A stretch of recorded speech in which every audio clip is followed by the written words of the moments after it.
The previous basket is under review.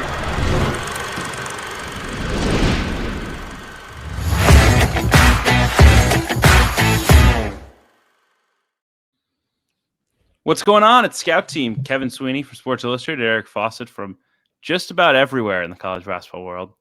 We are here on the Basketball Review Network yet again, continuing our preseason series. We had a fun kind of special episode last week with generations of Richmond basketball, which was a lot of fun. Chris Mooney, Kevin Hovde, Dan Giroux, and Zach Chu. We appreciate all of them for stopping by. We'll hopefully have a few more episodes with guests throughout the preseason and beyond. But Fawcett, we had to get back to the bread and butter because I know one thing the Discord loves to talk about much as anything, is North Carolina and Hubert Davis. It is one of the storylines of the year, and how they spent their money, the players that will potentially decide whether Hubert Davis keeps or does not keep his job. I mean, the pressure points are all there, and I think it was really fun for us to dive into the tape and say, all right, do the pieces that they put together this spring in a must-win offseason, can they get Carolina back to where they feel they belong in the ACC and nationally?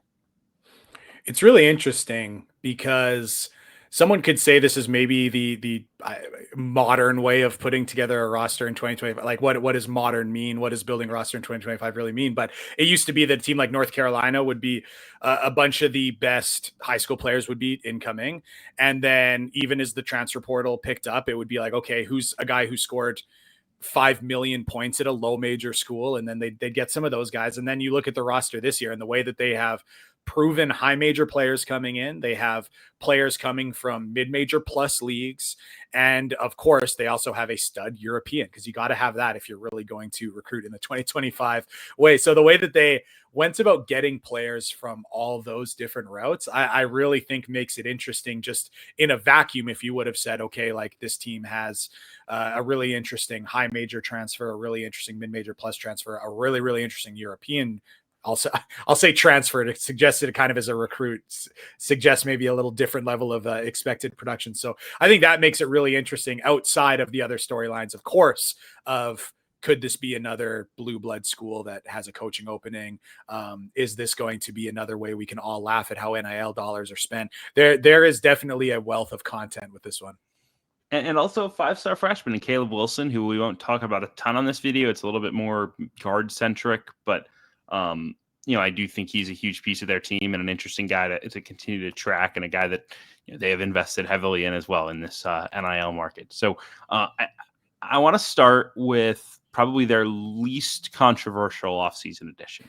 You did not see a lot of people criticizing Henry Vasar when the Heels picked him up. One of the best bigs in the portal, one of the most proven bigs in the portal, and a guy who has a really diverse skill set offensively that I think is a huge upgrade in a front court that was so maligned a year ago, and I think for good reason. But we actually did a video last year about Arizona's emergence and how they put it together midway through the year, and I think a big part of it was Vasar and his versatility, his ability to play different ways offensively, his skill level. And we can put on the film here and show a little bit of it, Fawcett, but I think, a lot to be excited about with what he brings to the table for North Carolina.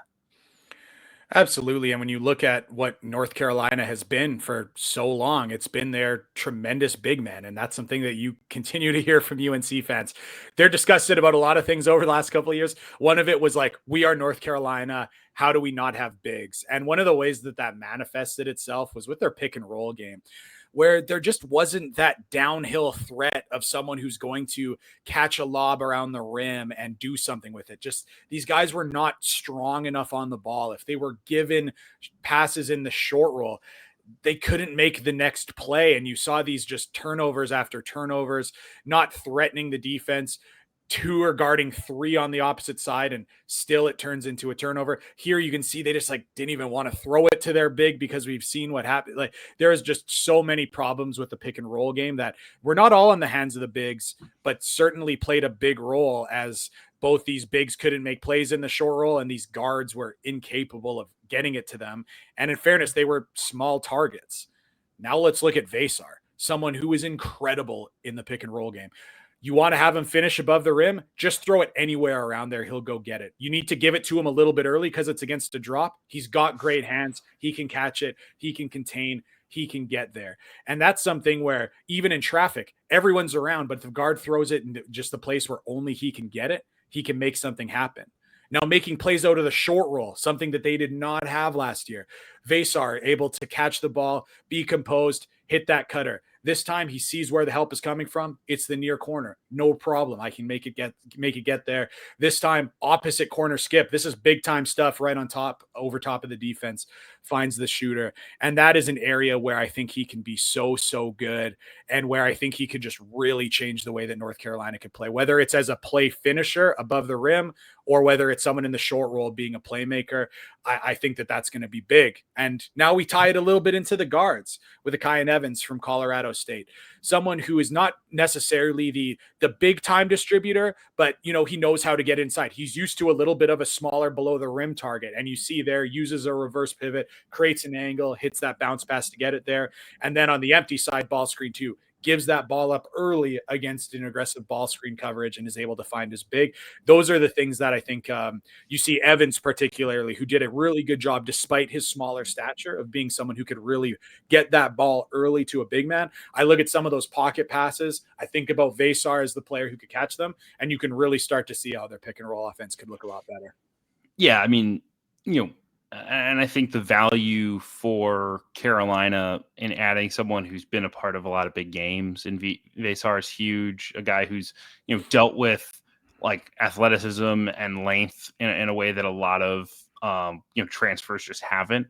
But also a guy who's been really well coached. And I think the same thing goes for Evans, who's, coming in from, I think, a system that you and I both really hold in high regard, Fawcett at Colorado State with Nico Medved. I mean, one of the best offenses, an offense that really values, ball and player movement, one that, does a great job of making guys make the right play. And I think, Kyan's going to come in at, point guard for North Carolina and not necessarily expect, hey, I have to dominate the basketball. I have to pound this thing into the ground 100 times and, go make every play myself. I think he's someone who's unselfish enough to say, hey, I can give it up. I can play off of it. He did quite a lot of that at Colorado State. I think the question is he a good enough? Does he have enough juice on the ball to be that if they need him to, right? He is not RJ Davis. He is not Elliot Cadeau in terms of his, pure playmaking ability and, just, feel for the game in that regard.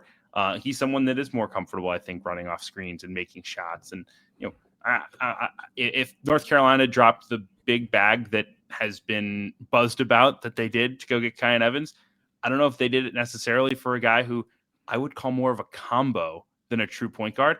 But I do think if you piece it together with Seth Trimble, you have, two guys whose skill sets maybe play off each other a little better than what Carolina had a year ago. And this is where North Carolina's coaching staff is going to have to be very mindful of the skill set of a Kyan Evans and make sure that they can really leverage what he's capable of doing. And you can see with Colorado State, where I thought they played such great basketball, here they use him as a back screener, and then he comes in and gets that open catch and shoot three. I mean, he hit 45% of his catch and shoot threes last year. Lethal shooter. Here you see he gives it up early to a very talented scorer in Nick Clifford, and he comes and gets an exit screen. And again, lethal off the ball. And I love this. Gives it up early, gets on the move. Watch him set up this screen like he's going to go backdoor and creates that separation, and then gets a wide open look where there's not even a closeout. And that's what you need as a smaller player. So that's going to be kind of really interesting to see how he's utilized, because he is such a lethal shooter. Can North Carolina leverage that? And is that what they need? Or are they hoping from a little bit more ball handling from him? And that's going to be kind of the thing you want to figure out, because you see he's not the best passer. You see clear lane there. He throws it over the top. As an individual scorer, he gets the switch. He's got the big man. Creates no separation. He gets pinned easily. There's things like that are going to be really interesting to see, where he's maybe not the best distributor here. Vasar's a big target. I'm not sure if Vasar's getting that one either. So that's going to be interesting, but maybe they don't need him to be that kind of guy on the ball. And maybe they look more towards a Seth Trimble, who can do a little bit more with the rock in his hands. Here he gets the switch. We talked earlier about how Evans wasn't really equipped to go take advantage of that. Trimble, a lot more so, has a little bit more of that extra gear, that physicality, create space, make something happen. Now he's got a much smaller defender on him. Bully ball, downhill, turns and scores.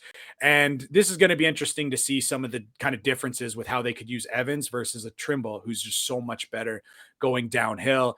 And that's going to be something that I think really we'll really see how it works. And then, even Trimble, I thought had some nice moments as a passer, secondary guy there. And then in transition, I think this is where you start to see some of that vintage North Carolina basketball, running up and down, getting in transition. I think that's where Trimble is tremendous as well without the ball in his hands. So maybe this is an opportunity where Evans becomes that point guard early, tries to get that ball up the floor to Trimble streaking down the lane. And then maybe it's something that in the half court, when you need a bucket, Trimble could be someone who has the rock a little bit more.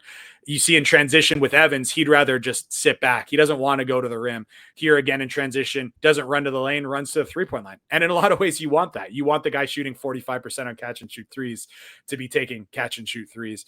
But that is going to be a really interesting mix. And, Kevin, I did really like Evans' film watching it. And I really loved his effectiveness off the ball. And I just think my fear always is when it comes to players that have busted or fell short of expectation going to the high major level. Yeah, a lot of times it is the undersized guard who's not really a point guard. And I think that's not often on the player as much as it is on the coaching staff who recruits them, who sees 6 foot or 6'1" and says, oh, well, that guy's 6 foot or 6'1". I guess he's a point guard, when that's not the skill set. That was not the skill set of Evans. Evans was someone who could dribble the ball up, but he got it out of his hands and then was someone who was lethal off screens or set back screens and then was open as a shooter because of that. This is where I'm going to need to see a good level of understanding from North Carolina's coaching staff to put him in positions to succeed. Right. Like Kyan Evans was a $2-ish million player in the portal. I don't think I'm breaking any news on that one, but if I am, oh well.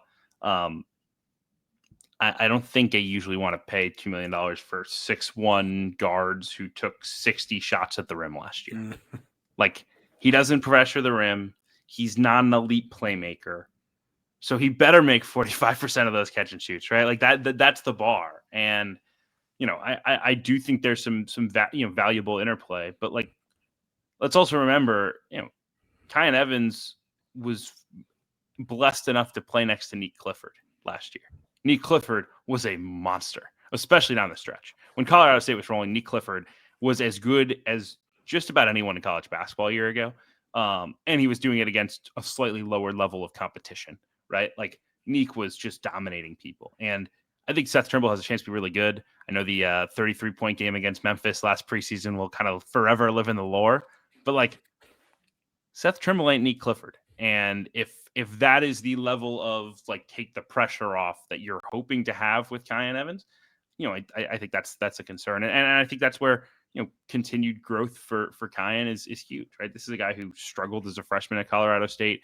They really invested in him, made him the starting point guard the next year, even though a lot of teams would have went into the portal. And, they were rewarded for that. And I guess the question is, does he have another jump to make, or do some of his limitations, hold him back? But I do think Fawcett would be remiss not to mention the third big addition into this backcourt. I guess third big piece, because Trimble was a retention, not an addition.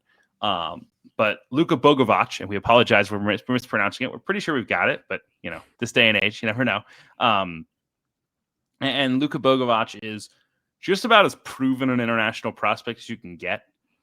This is a guy who's on the older side. This guy who averaged darn near 15 points a game in the Adriatic League a year ago. It's pretty much given that Luka can go score the basketball, right? I know there's a certain archetype of media member who says, "Oh, well, international kids. I mean, how could you possibly know what they're going to do?" Or the freshmen.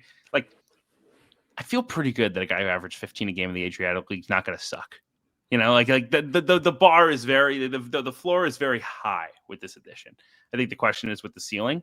We'll see some athletic limitations with him, but this is a professional scorer, both literally and figuratively, and someone who I think raises the ceiling for Carolina quite a bit.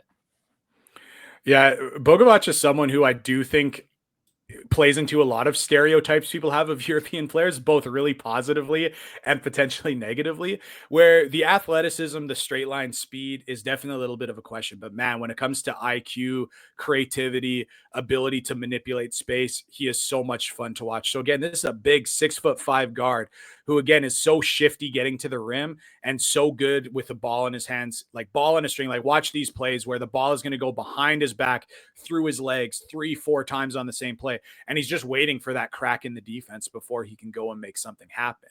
And this level of creativity, I mean, to think about him doing some of this next to college players, like, man, he just is able to get to the rim and get to the rim and get to the rim. And he's able to shoot when he needs to. And I think that that's going to be really fun. Now you see some of these plays as well with his ability to hit the roll. Man, it's not something that is particularly common in the high school game and even some levels of the college game to really find that player off the roll, but it's very common in the European game. And this is where some of his experience is going to be incredible with Vasar. He's going to be able to just create those plays and throw it up where only Vasar can get it. And I think that that synergy is going to be fantastic. And again, when we're talking about trying to get Kyan Evans some open looks, oh, sees that on the opposite end, no problem. Oh, you're North Carolina and you want to play really fast, no problem. He can get out there, throw a lob to an athlete he's going with. We talked about how good Seth Trimble would be running the wing. Tell me this doesn't look like Seth Trimble like we saw earlier with him running the lane. Bogavac is someone who can make that happen. And I think he can play with a little bit like herky-jerky change of pace. You can kind of see, again, he is not straight line fast, but watch right at center line where he shifts gears here. Boom, one dribble, throw ahead. He stuns the defense, puts them to sleep with that change of pace. And here, even when he has a smaller defender on him, watch this. Boom, boom, boom. See you later on the ground. And it's a layup. Like, this isn't just someone who, oh, he's big and slow, so he needs to take advantage of other big and slow players. Like, there he had a much smaller guard on him. And with that creativity, with that ball handling ability, he's still able to create separation even against much smaller players that you'd think would stay glued to him. So I'm really high on this one. I think this is an awesome get. I always fear with some of these players that are used to a certain style of play in Europe, going to a style that is incredibly different in North America. I don't know if there's a lot of people who are particularly thinking that Hubert has been able to maximize talent in recent years. So it'll be interesting to see, but from a talent standpoint, as we talk about some of their guards, thinking about like, oh, well, we wish there was a little bit more ball handling, a little bit more vision, a little bit more playmaking. I mean, it's all there with Bogavac. Just quickly, Fawcett, you have a much better pulse, I think, than almost anyone about kind of the global basketball and the leagues and the levels that he's coming from. I mean, Bogavac is a guy who's played multiple years in the Adriatic League, played big minutes. Also a guy who's gotten like senior national team call-ups in Montenegro and played, in Eurobasket qualifying and things like that. Can you contextualize a little bit the level that he's coming from and what type of adjustment that is to college? Maybe not so much the style of play, but just, the quality of players and the caliber of game that he's coming from. Yeah, I mean, these are players when you're looking at some of the top kind of players in that league. I mean, you look at like an Anthony Barber, a Devin Robinson, guys that are were obviously very productive high major players that are several years into their pro career, like Philip Petrushev, like someone who is again one of the solid guys in the league. And when you're looking at these like top level guys in their league, you're looking at guys that are scoring upwards of 15 points a game. I mean, that's just where Bogavac is. And I would also just say an easy way to look at it is I don't believe that any rookies are going from even the ACC to that league. When you look at some of the rookies from the ACC that are going to Europe, a lot of them are going to the second division in Spain, second division in France. A bunch are going to the BNXT league in Belgium and the Netherlands. Like it would be difficult for a lot of rotation level ACC players would not be able to play in the Adriatic League right now. So I know it's always difficult to try to contextualize it, but when you look at some of the players that have success in that league, where you look at guys that were like, oh wow, this guy was a 10.7 rebound per game big man in the ACC, and he actually couldn't get an Adriatic League contract. He's going to Belgium. I think that also kind of helps with kind of contextualizing some of the level. That's a great explanation. I appreciate it. Big picture here on Carolina. 2 years ago, I thought, and that was the team that got the 1 seed. Well, guys, guess forever be remembered a little bit as the Jalen Withers, like, what are you doing shot game team. But like, for the most part, Jalen Withers, like, North Carolina was a very good team that year. They could have made a Final Four. RJ Davis was phenomenal. And that team was built with role players that fit together nicely around their star, right? RJ was the high usage combo guard, but you had Cormac Ryan and Harrison Ingram, Baycott down low. Like they checked a lot of boxes. I'm not saying Carolina is getting a 1 seed this year, but I think the boxes check way more easily with this group than what we were talking about last year. Because last year you had a bunch of really high usage ball in hand guards, Davis, Cadeau, Ian Jackson, Trimble to an extent was a guy who needs the ball in his hands because he's not a great shooter. And then poor off-ball players and bad bigs, right? Like those are bad combinations to have. It's hard to maximize your skill set as a team when everybody needs the ball. And I think with this, trio of Evans, Bogavac, and Trimble together, you have 3 unique skill sets that pair relatively well with one another. You have like the off-ball shooter who can make plays as a secondary playmaker. You have the, true maybe traditional scorer, and then the, head down to the rim guy, right? Those all make sense. You have these big wing /4s in Caleb Wilson and Jaren Stevenson, who are versatile guys who have, the ability to make a shot that can push in transition, that can guard multiple spots. I think Wilson has a little bit of the playmaking juice too. He'll end up touching the ball a little bit. And then you have Vasar at the 5 as someone who's really, really solid. Again, can play in the short roll, can play as a roll man in pick and roll, can pass. Like, I think all these things sort of add up to a logical team. I think the question with Carolina is now, like, who's their best player? Who's the guy that elevates you from, all right, that's a good ball club that should win a lot of games, to this is a team that is competing for Sweet 16s, Elite 8s, Final Fours, national championships. And that's what I don't know. And that's what I can't quite get to with this group, because as good as I think Vasar is, I'm not convinced Vasar being your best player is like an elite team in college basketball. I think it's a good team, but I think you need a little more juice. And, is Trimble the guy that steps up? Is it Bogavac right away? I'm kind of skeptical of that, as good as I think he is. I guess I'm curious your thoughts on that, and whether you think you need a true alpha, quote unquote, to break through and be a top tier team in the sport in this day and age. Yeah, it's a roster that, as you stare at it longer, it just does kind of seem to get better and better. It's got that kind of effect where I hope this doesn't sound hyperbolic or that it's some kind of recency bias because we are just doing this video and I just watched all the film, but like, I think it's reasonable to suggest that the Bogavac Vasar pick and roll could be one of the best in the sport. And then you look at, okay, Evans could be someone spacing the floor as part of that role. Well, that's one of the best catch and shoot players in the country. And then you start to look at, okay, well, Trimble is someone who's excellent in transition. Oh, well, we haven't even talked about Caleb Wilson, who's supposed to be a very, very good player. Oh, you've got Jonathan Powell and a Jaren Stevenson that should help the defense. Like the more you just kind of like keep talking, the more you're like, yeah, like the pieces do feel like they're there. I do still have questions about some of the style of play. And I mean, that could have been a whole other video when I was going through. I talked about the pick and roll. I didn't like how they structured their pick and roll offense. And that also put guys in bad positions. I think they got stuck at the end of clocks because of it. And actually, I think that they were actually, some of their numbers and overall offense was even better than it could have been because they did have several of those ball in hand guards you were talking about.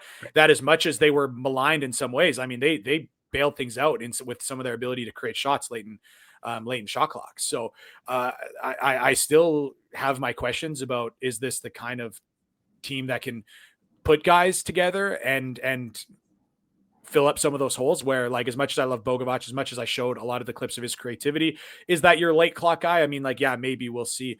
Trimble attacking in a straight line in switches, like, yeah, that can maybe be some of your late clock. But I do wonder if is this a really good 38-minute roster who might have some trouble down the stretch? That could be the limiting factor. And it's interesting to see because, yes, there are some players who could hypothetically play that role, but not someone who necessarily jumps out. And I mean, as much as everyone wants to talk about the NIL dollars, I mean, with what you spent for some of those guys, you probably would like to have some of those questions be a little bit more answered before the season. Yeah, no question. Look, I think the way I would cap it as this is like, it will take Hubert Davis's best coaching job yet to get this team to its ceiling. Like, I think they'll have to do more to manufacture offense. I think they'll have to do more, to merge all of these new pieces together and how they want to play and find their identity, because I think it will take time. But I do think the pieces are there to be really good if they can find that identity on I think particularly on the offensive end, because they're not going to have the same ball in hand pop that they've had. But I do think the talent is good enough for this to be a very, very good year in Carolina, and be quiet some of the noise around Hubert Davis if they can achieve that. What do you think? Last word, Fawcett?